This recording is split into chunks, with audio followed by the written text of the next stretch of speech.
오늘이 이제 구약 핵심 정리 마지막 시간으로 포로 시대부터 회복 시대를 알면 하나님의 마음이 보인다. 이러한 제목으로 여러분들과 말씀을 나누겠는데, 자, 우리 사사시대가 신정 통치 시대였다면 사무엘상부터는 왕정 통치 시대로 이렇게 구분이 됩니다. 넘어갑니다. 이스라엘의 초대 왕은 사울, 2대 왕 다윗, 3대 왕 우리 솔로몬인데, 이들은 모두 40년간 나라를 다스렸어요. 여러분, 숫자 40의 성경적인 의미는 정해짐의 시간, 그리고 다룸의 시간, 훈련의 시간, 이런 뜻을 가지고 있어요. 그래서 노아 홍수 40일, 광야 40년, 모세 시내산에서 40일로 십계명 받았죠. 예수님이 40일 금식 기도하신 후에 공생의 삶을, 사역을 시작하셨습니다. 그러니까 40이라는 숫자는 새로운 일을 행하시기 전에, 그러니까 새 일을 행하시기 전에 어떤 정화의 시간, 정해짐의 시간, 훈련의 시간, 이렇게 다룸의 시간으로 우리가 이해하면 됩니다. 그래서 사울왕, 다윗왕, 솔로몬 왕이 40년씩 이렇게 정해짐의 시간 가운데 하나님의 새 시대를 열고 새 일을 행하셨다. 그런 것도 우리가 볼 수 있고요. 솔로몬 왕 이후에 북이스라엘 10지파와 그리고 남유다 2지파가 분열이 됩니다. 분열되는 이유는 역시 죄 때문에 그래요. 레위기 율법을 지키지 않고 우상을 숭배한 결과로 나라가 갈라지게 됩니다.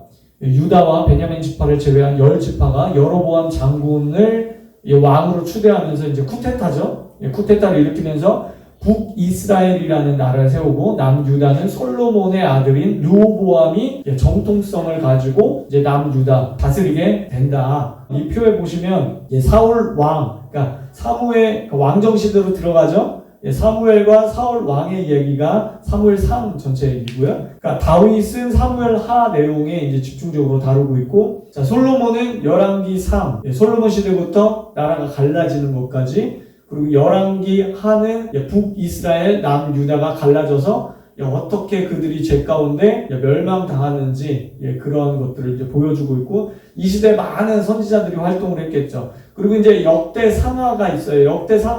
역대상은 사무엘 하와 내용이 많이 겹치고요. 다윗 얘기로. 그다음에 역대하는 솔로몬과 이제 분열되고 멸망당하는 이야기들로 이루어져 있습니다. 여기 보시면 북쪽에서 활동했던 선지자들과 남쪽에서 활동했던 선지자들이 이렇게 구분이 돼 있어요.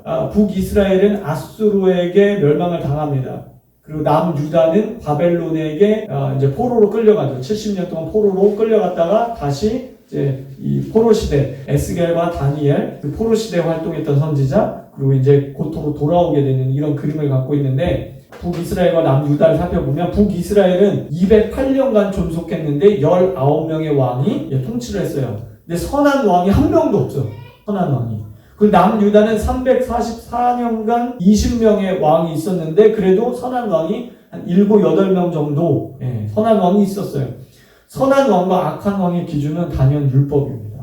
성격, 기질, 능력 뭐 이런 게 아니라 하나님의 말씀이 기준인 거예요. 율법을 잘 지키고 율법대로 백성을 인도하면 선한 왕이었고, 백성들도 복을 받았고요. 율법을 지키지 않고 백성들도 온갖 우상을 숭배하다가 기근이나 칼의 저주를 받았어요. 이거 악한 왕입니다. 그런데 북이스라엘에 선한 왕이 한 명도 없었어요.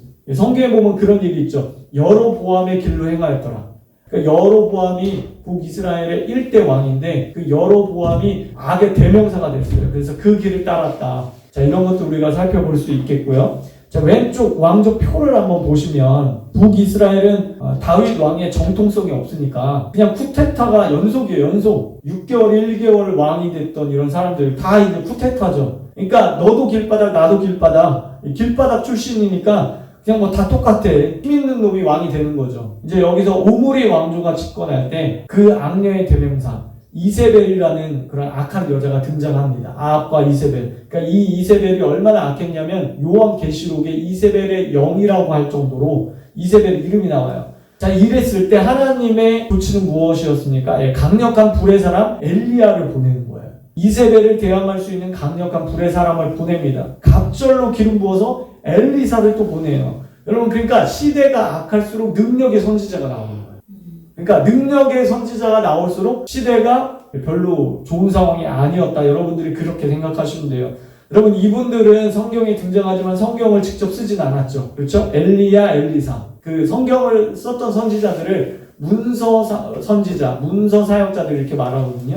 근데 이제 이 사람들은 문서 선지자들이 아니지. 하나님이 예후 장군에게 기름을 부어서, 예후라는 이름이 많이 나와요. 선지자 중에도 예후가 있고요. 예후 장군에게 기름을 부어서 오므리 왕조를 심판내는 거예요. 이세벨의 그 왕조를 심판내는데 아주 그냥 싹 다 그냥 청산해버려요. 여러분 그러면 적어도 예후는 하나님을 믿어야 될 거 아니에요. 아니 못 믿어도 믿는 척이라도 해야 될 거 아니야. 하나님을 섬기지 않고 저렇게 죄를 지으면 저렇게 오므리 왕조 완전히 씨가 말라버리고 완전히 저주받고 끝나는구나. 그걸 깨닫고 자기도 회개하고 하나님을 믿어야 되는데 어떻게 했다? 믿지 않았어요. 오히려 남유다와 좀 차별화된 정책을 세운다. 그래서 우리의 신은 금송아지다. 남쪽은 여호와니까 우리는 금송아지. 이 차별화 정책을 통해서 이 백성들을 선동하는 거죠. 여러분 이런 것들을 볼 때 정말 기가 뚫리는 거죠. 정말 세상 말로 진짜 아주 싸가지가 없는 것들이야. 그죠? 예후의 행태를 통해서 우리의 또 신앙의 단면을 볼 수 있어요. 우리도 하나님께 기도해서 그거 성취하면 우리의 마음이 언제 그랬냐는 듯이 입 싹 닫고 그런 모습, 연약한 모습 볼 때마다 저는 우리도 예후랑 똑같구나. 이런 것들 볼 수 있어요. 여러분 이게 성화인데요. 예후 왕이 금송아지를 이제 섬기는 것을 선지자가 보고서 이제 말리려고 하죠. 제사장과 레위인으로 보이는 사람들이 선지자를 이제 제재하는 그런 성화의 모습들이에요. 자, 그리고 이거는 이제 바벨론 제국의 오벨리스크에 새겨진 비문인데 예후 왕의 사절단이 바벨론 왕을 섬기는 그런 모습이에요. 자, 위에 보시면 바벨론이 섬겼던 날개 달린 태양 우상입니다. 그 앞에서 할례받은 백성, 하나님을 섬기는 백성들이 거의 머리를 조아리고 우상 숭배자 앞에서 그걸 섬겼다는 거예요. 저주죠. 비참한 거예요. 오벨리스크는 여러분 남성 신을 상징합니다. 오벨리스크 알죠? 이렇게 하늘 향해서 이렇게 뾰족하게 이제 바늘 서 있는 것처럼 이렇게 서 있는 오벨리스크인데, 여러분 지금도 오벨리스크가 전 세계 곳곳에 세워져 있어요. 이게 오벨리스크가 남자신 바알신을 상징해요. 풍요와 다산을 준다 이런 걸 상징하는데, 미국 워싱턴, 영국, 프랑스, 남미, 터키, 그리고 바티칸 광장 한가운데 오벨리스크가 세워져 있어요. 카톨릭은 그냥 짬뽕이에요. 그냥 카톨릭은 기독교가 아니에요. 그러니까 이단이라고 보시면 돼요. 큰 집이 아니라 큰 이단이다. 그렇게 보시면 돼요. 교회 다니는 사람도 이제 오벨리스크 앞에 여행 가가지고, 해외여행 가가지고 교회 다니는 사람들도 거기 아무것도 모르고 그냥 거기서 막 웃으면서 사진 찍는데, 여러분 제발 그러지 마요. 그거 진짜 창피한 거예요. 여러분 우상 앞에서 거기 가가지고 좋다고 사진 찍고 마음이 아파요. 왜냐면 한국 교회 교육 수준 이거밖에 안 되는구나. 제가 그래서 너무 마음이 아픈데, 여러분 절대 그런 일이 없도록 바라고, 여러분 주변에 그런 분들이 있으면 좀 가르쳐 주세요. 자, 북이스라엘의 19명 왕 중에 선한 왕이 단 한 사람도 없었다. 자, 그 결과 북이스라엘은 아수르의 멸망을 받으면서 정통성을 완전히 잃게 됩니다. 그들의 남은 후손이 신약시대에 등장하는 사마리아 사람들이에요. 사마리아, 그러니까 유대인들에게 사마리아 사람들이 개나 돼지 취급당하고 굉장히 멸시천대 받았죠. 왜냐하면 이방인들과 섞였기 때문에. 유대인들은 이방인을 고이라고 불렀어요. 고이, 짐승이라고 불렀어요. 우리만 선택받았고, 우리만 하나님을 알고, 우리만 율법을 가지고 있고, 우리만 성경 가지고 있고, 우리만 천국 간다. 이런 선민사상, 교만한 거죠. 그랬는데 이방인하고 섞였어. 그 더러운 고이들하고 섞였어. 그러니까 그건 정말 한심한 인간이죠. 그래서 유대인들은 이 사마리아인들, 혼혈인들이죠. 이 굉장히 멸시하고 천대하고 그런 것들이 사복음서 곳곳에 나오죠. 이 사람들 섞인 사람들이에요. 그러니까 남유다가 136년 더 존속했지만 결국 죄 때문에 바벨론의 포로로 끌려간다. 자, 솔로몬이 후궁이 700명, 첩이 300명, 그러니까 와이프가 1000명인데 대다수가 애국 여자들, 그리고 모압, 암몬, 에돔, 시돈, 헷 여자들이었다. 자, 이 여자들이 이스라엘 곳곳에 산당 신전을 세우고 잡신들을 섬기게 된 것이 멸망의 직접적인 원인이 됐어요. 이게 솔로몬의 굉장한 실수입니다.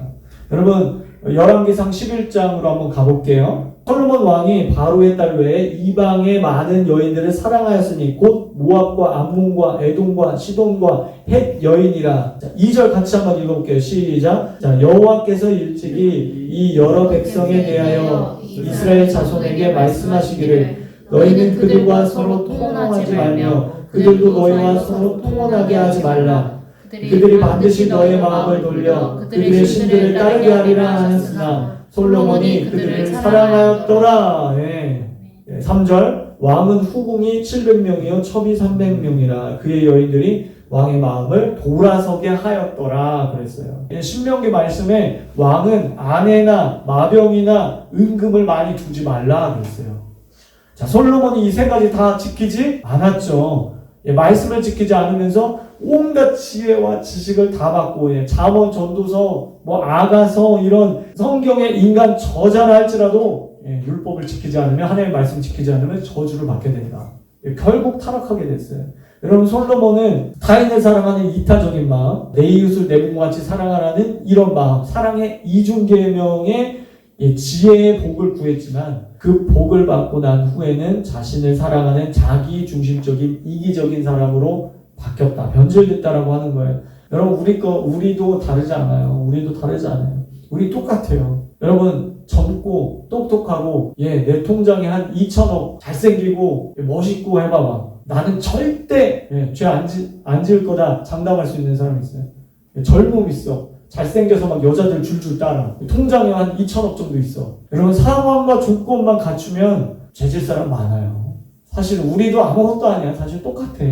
이게 인간이라는 거예요. 그러니까 솔로몬 보면서 이게 인간이라는 거. 온갖 지혜와 지식과 명예와 부와 여자와 모든 것을 다 가졌는데 헛되고 헛되니 헛되고 헛되다. 결국 그 고백을 하잖아요. 여러분 따라서 우리가 복을 받는 것도 중요하지만 더 중요한 건 겸손을 구해야 돼요. 하나님 앞에 늘 겸손하고 내가 겸손하다는 사실을 내가 스스로가 모르는 거야. 그래서 겸손을 계속해서 추구하는 그런 자가 되어야 됩니다. 아멘. 자, 사울 왕은 겸손하게 시작했다가 교만함으로 끝났죠. 그런데 솔로몬 왕도 겸손함으로 시작했다가 교만함으로 끝나요. 사실 이 둘은 거기서 거기야. 그런데 이 둘의 차이점이 있어요. 다윗 왕이라는 그 차이점이 있어. 하나님께서 내가 내 아버지 다윗을 생각해서 너를 좀 봐주는 거야. 그렇게 말합니다. 자, 여기 표에 보시면 솔로몬 왕이 처음에는 사랑의 이중계명을 잘 실천하다가 복을 받고 나서 변질되는 모습들을 우리가 볼 수 있어요. 자, 집권 초기에는 하나님을 사랑했어요. 첫째 하나님 사랑하는 거. 집권 후기에는 우상을 섬겼어. 자, 집권 초기에는 불의한 창녀들을 재판했죠. 지혜롭게 재판했어요. 후기에는 스바 여인이 찾아와서 부적절한 관계로 알려져 있습니다.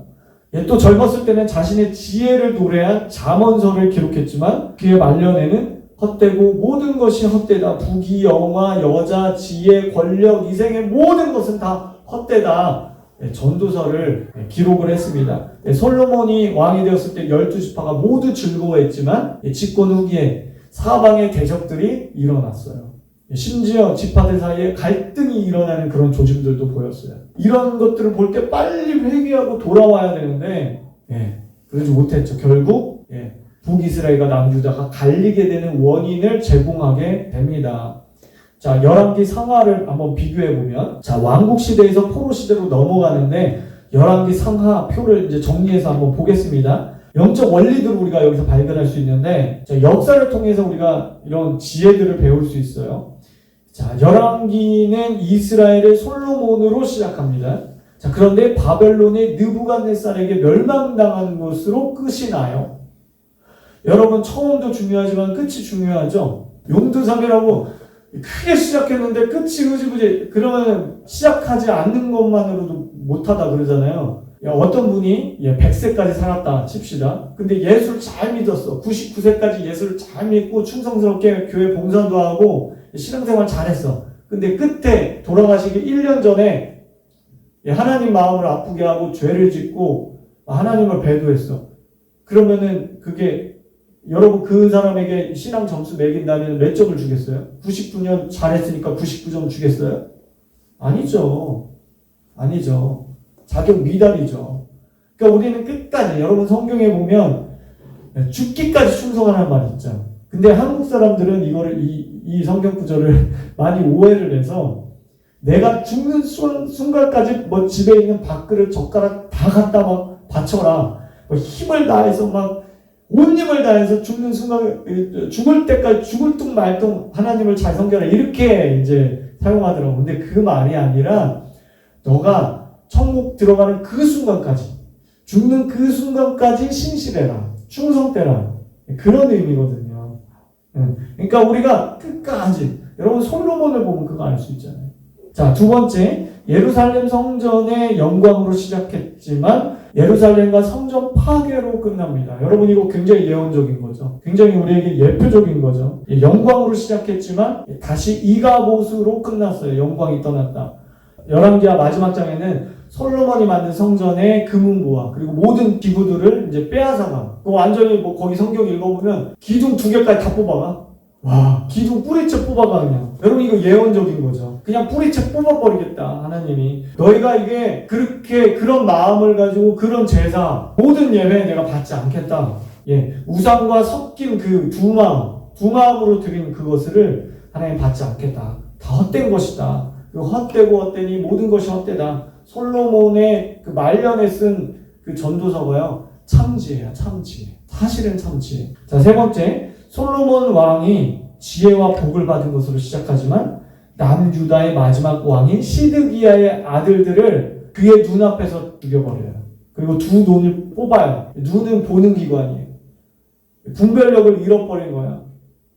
이스라엘이 섞여서 우상숭배로 인해서 분별력을 잃어버렸어요. 그래서 시드기야의 두 눈을 뽑고요. 쇠사슬로 결박해서 죄는 우리를 결박시킵니다. 마귀는 우리를 결박시켜요. 결박해서 바벨론으로 끌고 갑니다. 자, 네 번째, 생명과 자유를 누리며 12지파를 아우르는 통일된 왕국으로 시작했지만 할례받지 않은 이방인의 70년의 포로가 되는 비참함으로 끝난다. 예, 그들이 말하고 있는 고의, 짐승이라고 했던 그 이방인들 손에 그들이 심판을 받게 되는 굉장한 이거는 비극이고 자존심 상하고 여러분 이것이 레위기 율법을 지키지 않는 결과였다라고 하는 거예요. 자, 우리가 이제 왕국시대, 포로시대 이제 요쯤에서 세계사를 잠깐 정리할 필요가 있습니다. 왜냐하면 이런 제국들이 나오기 때문에 잠깐 이제 정리하고 넘어갈게요. 자, 첫 번째는 이제 아수르 제국인데, 그러니까 이제 제국이라는 뜻은 어떤 종교적인 것과 이게 정치적인 것뿐만 아니라 군사, 종교적인 것까지 이제 거기에 더해져야 이제 제국이라는 단어를 쓸 수 있다 이렇게 주장하는 학자들이 있어요. 그래서 제국에서 빼는 학자들도 있는데 일단 아수르 제국이라고 우리는 봅시다. 자, 첫 번째 아수르 제국인데 자, 요나의 메시지를 듣고 이제 니누에 성이 회개를 하죠. 아수르 제국의 이제 수도인 니누에가 영적 대각성이 일어나요. 그러고서 100년가량이 흘렀을 때 아수르의 죄의 잔이 넘쳐서 나훔 선지자가 아수르의 멸망을 예언했다. 그게 이제 나훔서의 성경에. 자, 아수르는 정복한 지역에 대해서 굉장히 잔혹하게 다뤘습니다. 머리를 잘라가지고 뭐 창 끝에 이렇게 매달고 다닌다든지 어떤 뭐 역사 기록에 따르면 사람 피부 껍데기를 다 벗겨가지고 굉장히 잔혹했어요. 그 독립 쿠데타가 일어나지 않게 하기 위해서 이 사람들이 어떤 정책을 폈냐면 인종 혼혈 정책을 썼어요. 그러니까 왕족이나 귀족, 배운 사람들은 쓸모 있는 사람들은 다 잡아가고 별것지 않은 그 일반 백성들은 남아서 열심히 너희가 농사져가지고 우리한테 세금 잘 내라. 그러니까 자기가 정복한 민족들을 다 혼혈화시켜서 섞여버렸어. 그래야 쿠데타가 안 일어나니까. 그러니까 민족을 말살시키는 거죠. 언어도 없애고. 그러니까 우리 일제시대 때도 그런 일들이 일어났잖아요. 이 당시에 그 땅에 남아서 혼혈화된 사람들이 아까 얘기했던 사마리아인들이에요. 그러니까 정통 유대인들이 볼 때는 이 사마리아인들은 섞인 거지. 그 다음에 이제 바벨론 제국은 오늘날의 이라크입니다. 이라크. 새로운 패자로 세상을 지배를 했어요. 자, 그 유명한 느부갓네살 왕은 BC 606년 남유다 왕국을 정복했고 예루살렘 성전과 성벽을 완전히 파괴를 합니다. 자, 이 사람들은 이제 똑똑한 사람들 다 잡아가. 그 바벨론식 교육을 시켜서 자국의 관리인으로 보내요. 그러니까 소위 말해서 뭐 비유가 좀 그럴 수도 있는데 우리가 이제 미국으로 이민 간 사람들 보면은 이제 혈통은 한국 사람인데 한국 문화와 한국말 전혀 못하고, 그러니까 알맹이는 미국 사고방식이고 미국말하고 미국식 교육을 배워서 그냥 다 알맹이 미국 사람이듯이 그 민족에 보내는 거야. 그러면 이제 컨트롤하기가 쉽겠죠. 바벨론의 앞잡이를 만들어서 이렇게 보다 다루기 쉽도록 이런 정책을 폈어요. 그래서 다니엘과 세 친구들이 바벨론에 끌려가서 학문과 종교와 이런 교육을 받은 거예요. 그러니까 다니엘과 세 친구들은 정말 내노라 하는 석학들이었어요. 똑똑한 사람들. 이런 사람들, 그러니까 귀족 출신 또는 왕족 이런 사람들이었다라고 하는 것을 이제 볼 수가 있고, 그 다음에 거기서 거사를 당했어요. 거세야? 거사야, 거세야. 남자들 거세를 시켰어. 그래서 이게 왜냐면 계속 대를 이어가면 이제 복수의 칼을 갈 거 아니에요. 그러니까 내시가 된 거니까 우리가 다니엘이 정말 그 비참했다고, 다니엘과 세 친구들이 거세를 당하고 그냥 거기서 그랬는데 어떻게 했어요? 이들이 우상의 제물을 먹지 않았죠. 대단한 믿음이에요. 엄청난 믿음인 거예요. 나는 신앙을 절대로 섞이지 않겠다. 혼합되지 않겠다. 이런 유대인의 이 자존심과 이 신앙 교육이 있었다는 거죠. 자, 그 다음에 세 번째, 페르시아 제국, 바사 제국이라고 하는데, 오늘날의 이란입니다. 영화 300 봤죠, 여러분? 영화 300 보면 이제 조금 뭐 이렇게 흉측스럽게 나오는데, 그건 이제 많이 영화화된 거고, 부풀려진 거고요. 다니엘의 예언 해석대로 바벨론은 페르시아 제국의 왕자를 내어주게 됩니다. 페르시아의 초대왕 고레스는 하나님의 지시를 받고 바벨론의 포로로 잡혀갔던 유대인들을 놓아주어 고향으로 돌려보냈어요. 고토 땅으로 돌아가라, 이제 너희 해방이다. 하나님의 지시를 받고 그 일을 했다는 거예요. 이전보다 이제 작은 규모였지만 어쨌든 성전을 재건했고 서기관들이 하나님의 율법을 이제 가르치기 시작했다. 이제 공적인 집단으로서 직무를 수행하기 시작했다. 제사장과 레위인들도 이렇게 회복하기 시작했다. 이때 활동했던 중요한 선지자, 학사이자 제사장이었던 에스라가 굉장히 중요해요. 그 다음에 수룹바벨, 느헤미야, 학개, 스가랴, 말라기 같은 선지자들이 이때 활동을 했어요. 또 페르시아 여왕의 자리에 오른 에스더, 그 에스더도 요 시기에 활동했던 인물로 그렇게 알려져 있습니다. 자, 그 다음에 네 번째 헬라 제국을 봐야죠. 그리스 제국인데, 헬라 제국, 그리스 제국 하면 여러분 어떤 대왕 떠오르세요? 알렉산더 대왕 떠오르죠. 이 중동 일대와 지중해 일대를 잡아삼킵니다. 그래서 알렉산더 대왕은 피정복 국가들의 헬라 문명과 철학을 확산시켰어요. 이때 세계 공용어가 헬라어가 됩니다. 지금은 영어죠. 헬라어가 되고, 그래서 신약 성경도 헬라어로 쓰여졌잖아요. 대부분 헬라어로. 그래서 성경에 보면 여러분들 한 번쯤 들어봤죠. 70인역이라고. 70인역이라고 히브리어를 헬라어로, 그러니까 어려운 히브리어, 그 히브리 사람들밖에 읽을 수 없는 히브리어를 세계 공용어의 헬라어로 번역한 일을 또 그러니까 순기능도 있어요. 물론 역기능도 있지만. 자, 여러분 여기 보면 헬라식 사고방식과 히브리적 사고방식이라는 거 우리가 좀 구분할 필요가 있어요. 여러분 헬라적 사고방식은 합리적이고 논리적이고 사실 중심이고 인간 중심이에요. 그러니까 오늘날 우리 대한민국의 초, 중, 고에서 배우는 시스템과 똑같아요. 이게 서양식 교육이에요. 그러니까 유럽의 서양식 교육이 그 합리주의가 사실은 헬라 철학에서 나온 거예요. 헬라적 사고방식. 정반합. 근데 이제 히브리적 사고방식은 좀 많이 달라요. 우리가 좀 생소할 수 있어요. 동적이에요. 그러니까 이게 가만히 서 있는 게 아니라 계속 움직이는 그런, 그래서 유대인들이 창의력이 좋은가. 계속해서 뭔가 움직이고 상상해내고 이런 것들 창의적. 그 다음에 의미, 그러니까 결과보다 의미 중심적이에요. 그러니까 예수님이 이런 히브리적 사고방식으로 말씀을 하세요. 결과도 중요하지만 그거보다 더 중요한 게 과정이라는 거예요. 의미, 그 일을 왜 하느냐. 종교인들은 그 율법만 지키면 내가 구원받는다라고 생각했는데 그거는 결과, 그게 아니다라는 거예요. 너가 어떻게 그 일을 하고 있냐. 이것이 중요하다. 그 다음에 관계 중심적이고 하나님 중심적이었어요. 사도 바울의 성경을 보면 우리가 어려운 이유 중에 하나가 히브리적 사고방식으로 그가 썼기 때문에 그래요. 물론 이제 헬라적 사고방식으로 그가 이방인들에게 복음 전할 때 굉장히 논리적으로, 신학적으로, 교리적으로 풀어내지만 그가 이제 유대인으로서 히브리적 사고방식으로 글을 써요. 로마서나 갈라디아서, 에베소서 이런 거 보면 이 얘기했다 저 얘기했다가 다시 돌아왔다가 이 얘기 쭉 하다가 비유하면서 저 얘기 30% 빠져. 그 30% 빠진 거기에서 또 결론을 내.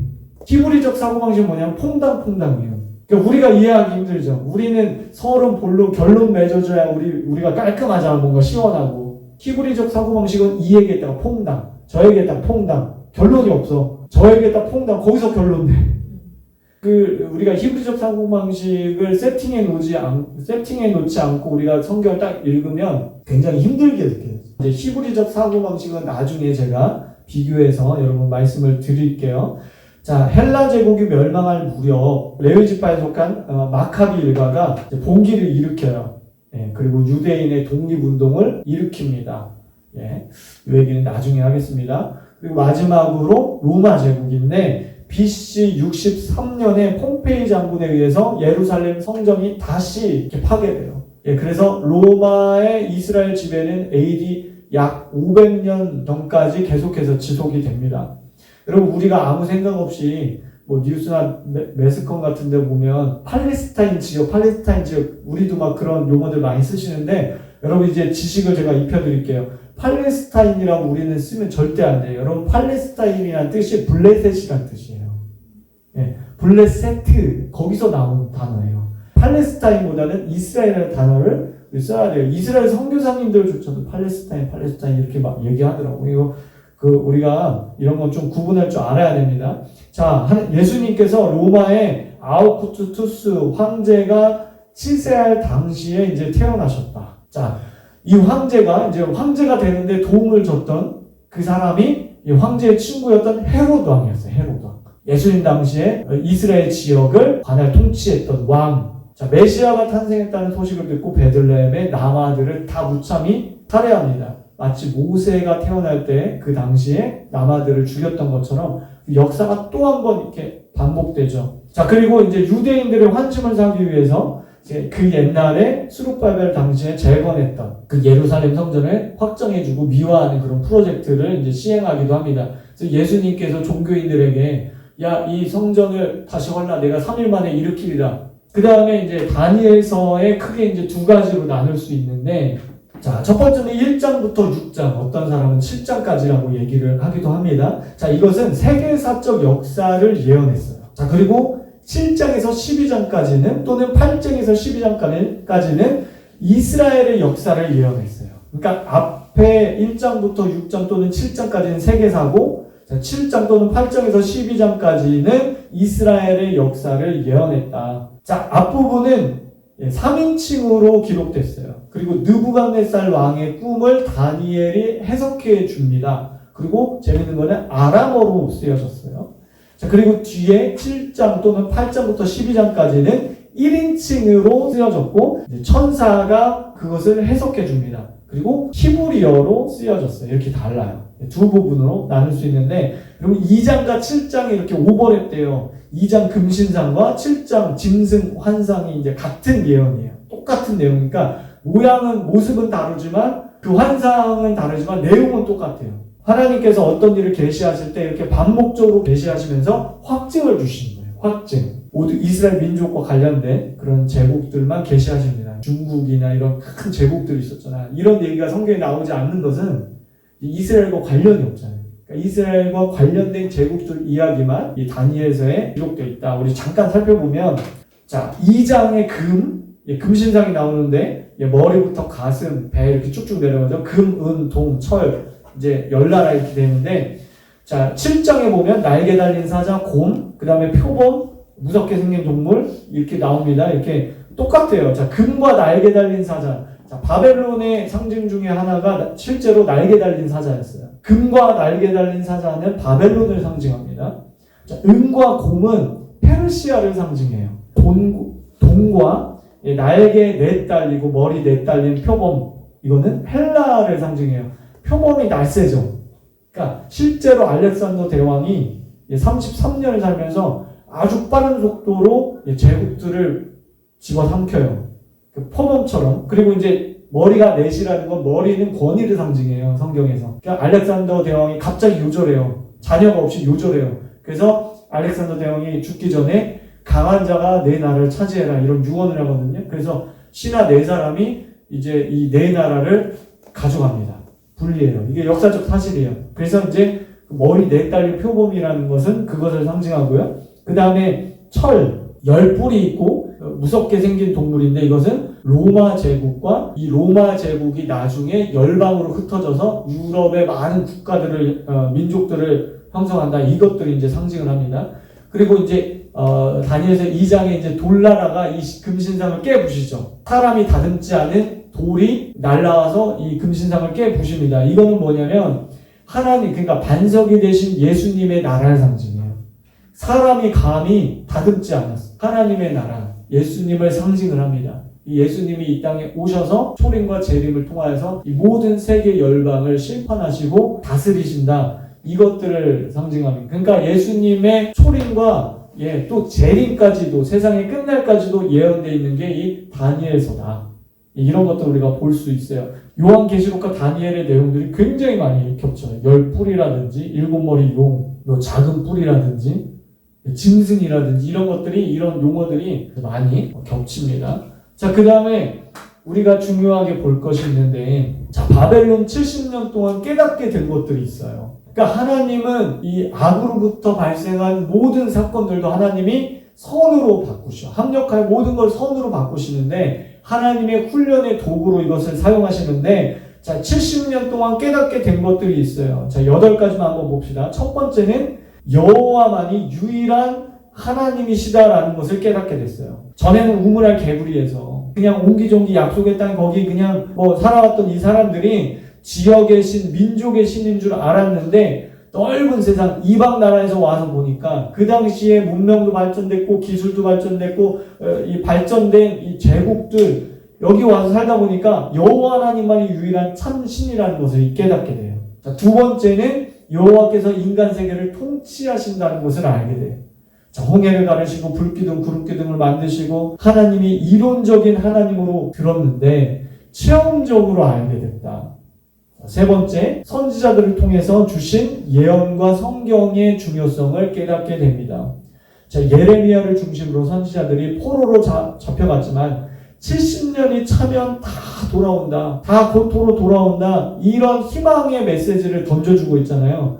그래서 예언의 말씀이 하나도 땅에 떨어지지 않고 그대로 성취되는 것을 체험하면서 심령의 개혁이 일어나는 거예요. 정말 하나님의 말씀이 정말 다 이루어지는구나. 하나님 말씀하신 그대로 역사가 흘러가는구나. 이것을 깨닫게 됩니다. 그 다음에 네 번째, 자신들의 죄와 조상들의 죄를 깨닫고 회개하는 기회가 되었다. 소중한 것을 잃어봐야 소중함을 깨달아요. 전에는 소중한 것을 몰랐는데 이것을 잃어보니까 이게 하나님 주신 소중한 복이었구나. 그것을 깨닫게 되는 거예요. 그리고 감사하게 되고 회개하게 되는 거죠. 자, 다섯 번째, 하나님께서는 믿고 그분을 신뢰하는 자를 끝까지 놓지 않고 구원하신다. 절대 구원하신다. 이것을 깨닫게 됩니다. 자, 여섯 번째, 하나님께서는 교만한 자를 심판하신다. 느부갓네살 왕이 하나님을 인정하지 않고 이 왕국을 봐라, 이 제국을 봐라, 이게 내가 다 이룬 것이 아니냐라고 그렇게 교만한 말을 했을 때 그때 벌을 받아서 정신병자가 됐죠. 소처럼 들에서 살다가 7년 만에 정신이 돌아온 느부갓네살 왕이 뭐라고 선포합니까? 그 우상숭배자 이방인이 이스라엘의 하나님이 참된 하나님이다. 이렇게 고백하는 거예요. 이방인의 입에서, 그것도 왕의 입에서. 자, 일곱 번째, 자, 세계사 가운데 특별히 이스라엘 주변의 지중해 중심으로 패권을 장악했던 제국들의 흥망성쇠를 가르쳐 주셨다. 그리고 마지막 여덟 번째, 에스라가 시가서 또는 체험서, 지혜문서라고 말하죠. 그 시가서의 중요성을 발견하고 수집하고 가르치기 시작했어요. 자, 때문에 구약에 중요한 인물을 뽑으라면 아브라함, 모세, 다윗 이런 인물들을 뽑을 수 있는데 구약에 이제 후기로 넘어가면 단연 에스라를 뽑을 수 있습니다. 여러분, 모세가 중요한 인물 중에 한 축을 담당하고 있죠. 왜냐하면 모세가 율법을 받았잖아요. 하나님의 율법을 받았기 때문에. 그런데 에스라는 그 율법을 다시 회복시키고 구약의 39권을 정리한 핵심적인 인물이에요. 그래서 나중에 성경 정경화하는 작업에서 성경의 요건 정경, 요건 외경, 요건 탈락, 그런 작업을 정경화 작업이라고 하는데 그런 작업에서 39권, 그러니까 에스라의 권위를 인정해서 그 에스라가 39권을 정리한 그것들을 이제 구약 성경으로 하나님의 말씀으로 이제 선택을 하게 됩니다. 굉장한 일이죠. 구약의 후기로 넘어오면 에스라가 단연 중심적인 인물이다. 자, 우리 에스라를 봐야 되겠는데, 출 바벨론의 지도자. 그러니까 모세는 출 애굽이었죠. 근데 이제 출 바벨론의 지도자는 단연 에스라라고 할 수 있습니다. 유대인들이 인정하는 3대 랍비가 있어요. 우리나라 이제 세종대왕 같은 사람들인데 첫 번째 손가락이 에스라예요. 에스라를 이제 3대 랍비 중에 첫 번째. 그 다음에 힐렐이라고 하는 사람이고, 세 번째가 예수님 당시에 그 다음에 사도 바울의 스승이었던 가말리엘, 성경에 나온 가말리엘. 그 중에서 에스라를 첫 번째로 뽑는다. 자, 역대하 마지막 장, 마지막 절과 에스라 첫 번째 장과 첫 번째 절이 똑같아요. 이런 성경들을 에스라가 썼다라고 이제 알려져 있습니다. 그 다음에 우리가 잘 아는 말씀장 있죠, 말씀장. 시편 119편. 불났을 때 119, 말씀에 기갈이 났을 때는 시편 119 말씀장. 근데 이제 보통 말씀장을 이제 다윗이 썼다고 이렇게 알려져 있는데, 일부 학자 중에는 에스라가 썼을 것이다 라고 보는 학자들의 견해도 있어요. 왜냐면 그가 율법을 회복시켰기 때문에, 말씀을 회복시켰기 때문에 그렇게 했을 것이다, 이렇게 이제 물론 둘 다 이제 추정입니다. 자, 역대하 36장 22절 한번 읽어볼게요. 시작. 바사의 고레스 왕 원년에 여호와께서 예레미야의 입으로 하신 말씀을 이루려고 여호와께서 바사의 고레스 왕의 마음을 감동시키매 그가 온 나라에 공포도 하고 조서도 내려 이르되 이랬어요. 자, 에스라 1장 1절 제가 읽어볼게요. 자, 바사 왕 고레스 원년에 여호와께서 예레미야의 입을 통하여 하신 말씀을 이루게 하시려고 바사 왕 고레스의 마음을 감동시키매 그가 온 나라에 공포도 하고 조서도 내려 이르되. 여러분, 이런 것들을 볼 때 에스라가 이제 이것들을 기록했고, 여러분 지난 시간에 제가 말씀드렸지만 이 역대 상하 내용이 사무엘 상하와 열왕기 상하 내용과 겹쳐요. 굳이 성경에 들어갈 필요가 없거든요. 그러면 굳이 성경에 넣었다는 얘기는 어떤 다른 관점을 가지고 이제 볼 수 있다는 거잖아요. 그래서 역대 상하는 이제 에스라가 썼는데 출 바벨론 세대들을 이제 교육시키고 역사 교육, 신앙 교육을 위해서 이것들을 썼어요. 그래서 거기 보면 가장 찬란했던 다윗과 솔로몬 이야기를 중심으로 좋은 것만 썼어요. 다윗이 바세바 사건 범하고 이런 거 다 빼고요. 솔로몬이 우상 숭배한 거 이런 거 다 빼고요. 실수하고 범죄한 얘기 다 빼고 가장 바람직한 것만 그런 이야기입니다. 그래서 하나님의 백성들의 역사 교육, 신앙 교육을 위해서 그들에게 사명과 비전, 민족의 중흥을 위해서 이렇게 썼다라고 하는 거예요. 여러분, 제가 지금 그 이승만 대통령과 대한민국의 이제 건국 과정에 나타난 하나님의 이런 섭리, 이런 것들을 이제 책으로 지금 집필하고 있는데, 이제 한 4분의 1 정도 왔어. 집필하고 있는데, 제가 자료를 찾고 이렇게 집필하는 과정에서 제가 감탄할 때가 너무 많아요.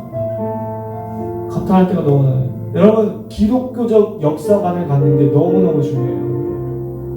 여러분, 거기에 한국과 한국교회 사명과 비전을 거기서 발견하기 때문에, 여러분, 한국교회 비전, 한국 사람의 비전, 그것을 알아보려면 대한민국 건국의 역사를 들여다보면 돼요. 그리고 그 대한민국을 건국했던 그 이승만 대통령이 어떤 생각을 가지고 어떤 역사관과 신앙관과 교육관을 가지고 대한민국이라는 나라를 세웠냐. 그 전에는 군주제였잖아요. 왕이 통치하는 나라였잖아요. 근데 이게 자유민주주의 나라로, 법이 다스리는 자유민주주의 나라로, 그러니까 백성이 그냥 백성답게, 사람이 사람답게 그냥 왕의 노예로 살아가는 게 아니라, 한 사람을 위해서 온 백성이 다 희생하는 그게 아니라, 정말 하나님께서 우리 인간에게 주신 그 생명과 자유를 누리면서, 그 인권과 그것을 누리면서 사는 그 나라를 꿈꾸고요. 이승만 대통령이요, 원래는 정치할 생각이 없었어요. 박사과정 밟을 때 이제 장래 희망에 쓰는 난에 두 가지 썼어요. 첫 번째 선교사업, 두 번째 교육사업. 그는 우리나라에 와서 YMCA에서 성경을 가르치고 세계사와 한국사와 이 영어를 가르치면서 이 나라의 다음 세대를 가르치는, 특별히 여성들, 그 당시에 여성들 뭐 이름도 없었고 학교도 안 갔잖아요. 그래서 이승만 대통령이, 이승만 박사가 가는 곳마다 여자아이들을 그렇게 가르쳐요. 그 기숙사를 만들고.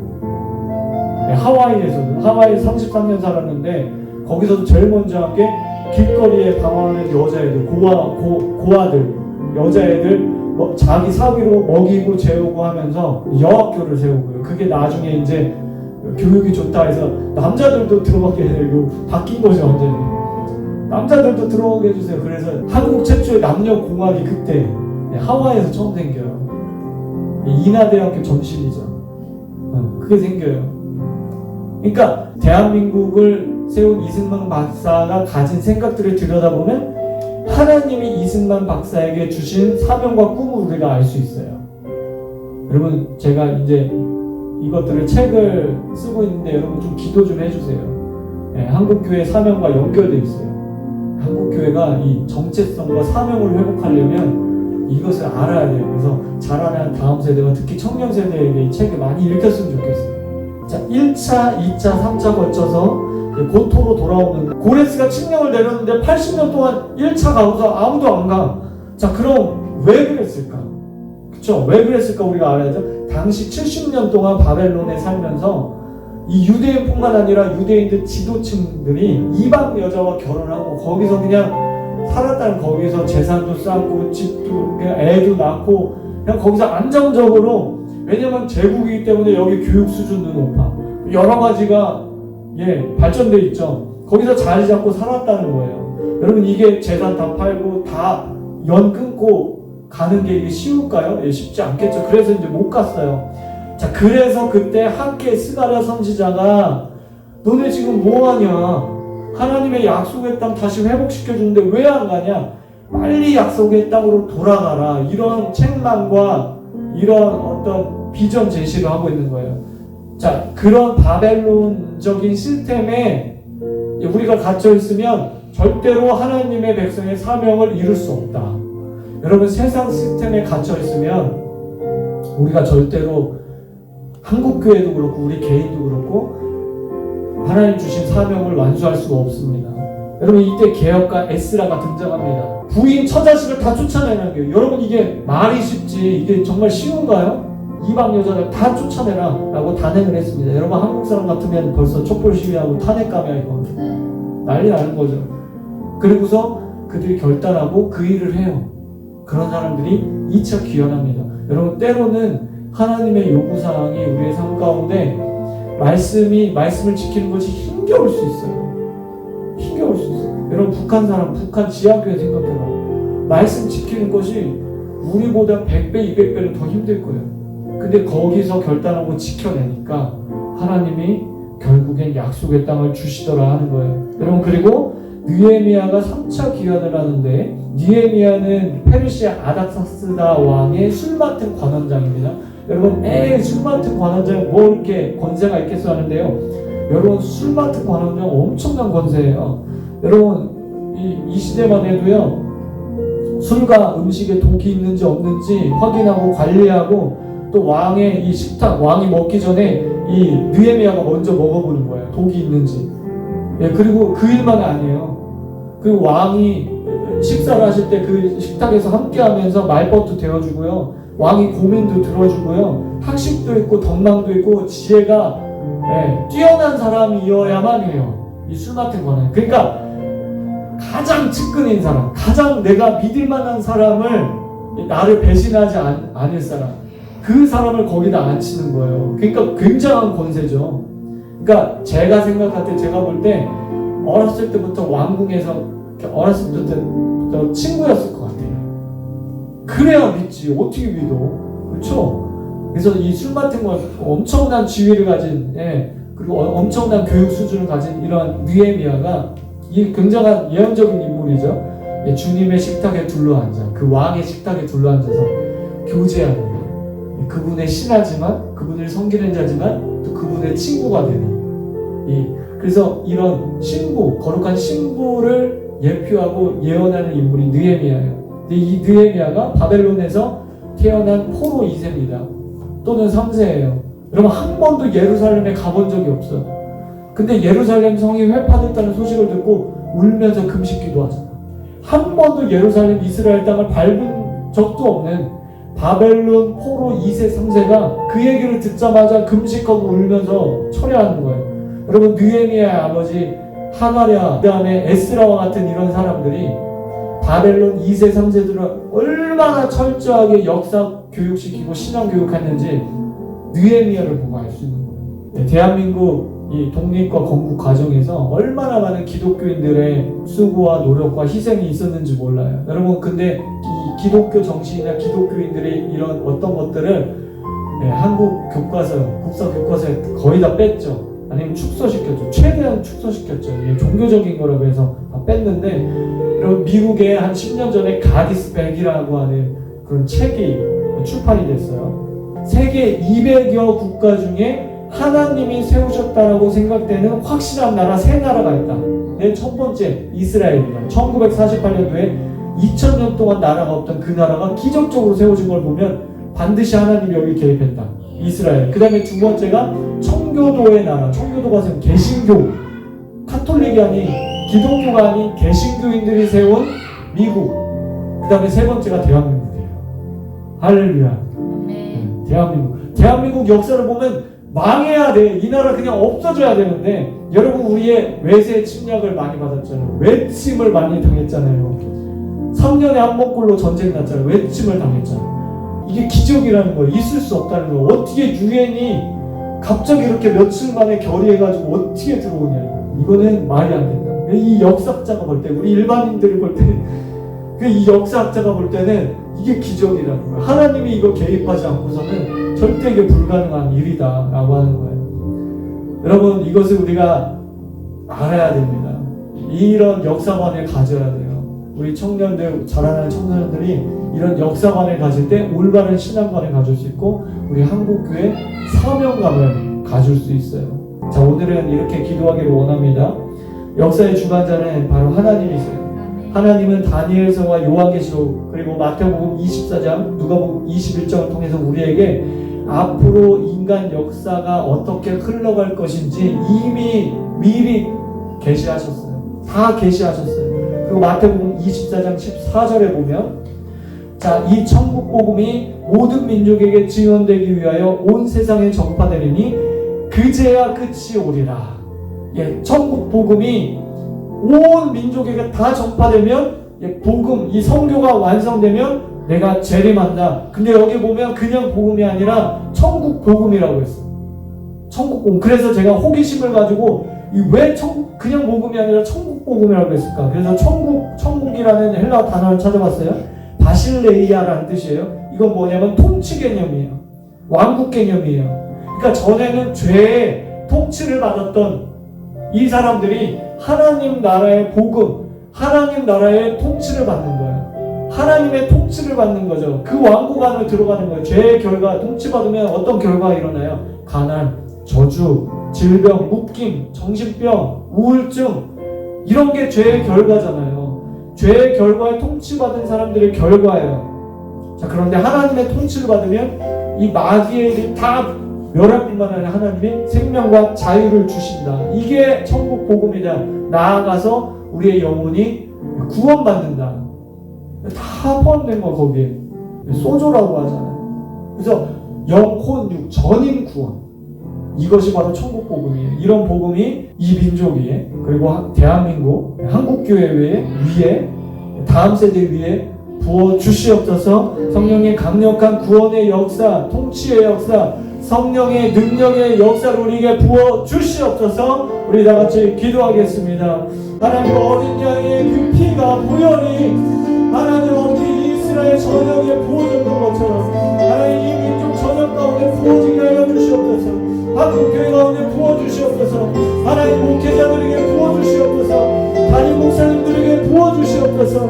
하나님 아버지, 목회자들이 먼저 무릎 꿇고 회개하게 하여 주시옵소서. 하나님 직분자들이 먼저 무릎 꿇고 회개하게 하여 주시옵소서. 하나님 우리의 가슴을 치며